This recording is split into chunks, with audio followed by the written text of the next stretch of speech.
Why do you think Minnesota's been successful with mining, and why has Wisconsin not been successful? Yeah, there's a great. Actually, we have been successful. You know, the Years lead, ago. the lead from the Civil War was mined in southwest Wisconsin, and there's still mine tailings down there leaking into rivers. It's still not cleaned up.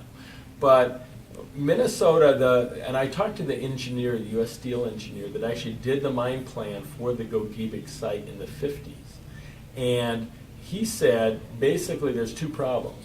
One is the deposit is at a 60-degree angle, and it's so in order to get down here, you have to dig out all this material. What mine companies want is a flat deposit. The other problem is the deposit is only about 20 to 25% iron ore, and they want 30% or higher. U.S. Steel, then the largest mine company in the world, went to Minnesota and created all those mines there. So what my plan is to go. If you've ever been this, it's the most beautiful place. I'm gonna try to get up there grouse hunting in the next couple of weeks. It's gorgeous. Some of the best skiing in the Midwest, powder up to your waist. It's more of a recreational benefit. As we saw with the ice caves, 130,000 people visited. Mm-hmm. Huge potential draw in northern Wisconsin. The mining that I want to focus on is over near Hurley. It's with a company called Magnetation.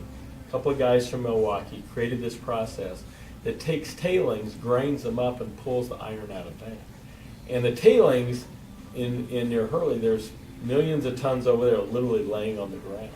So they're basically recycling the tailings that Yeah. have already been mined. Right, and they use a new process. I talked to the engineers at Joy Global. It's a little bit different kind of material. It's called hematite instead of magnetite. So we need to come up with a little bit different process.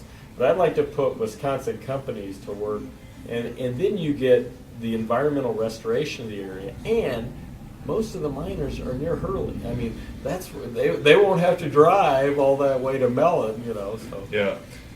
But when you look at it, I mean, fair or not, at least, Wisconsin Democrats have been characterized as anti-mining, and you look just to the west in Minnesota, they're actually pursuing copper mining, sulfide mining, various types of mines that would actually be considered by some in Wisconsin to be very dangerous or polluting the environment.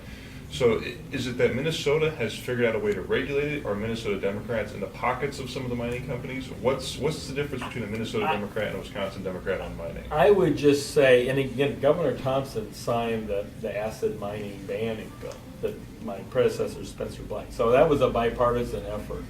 But the thing I want to focus on, again, is going back to this magnetation process. Let's find places where we can get an environmental win, a jobs win, like cleaning up the tailings around Hurley.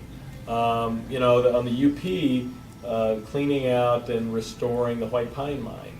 That is high-grade copper that's flooded. It's an underground mine right now. There's, existing facility. That's an appropriate place for mining.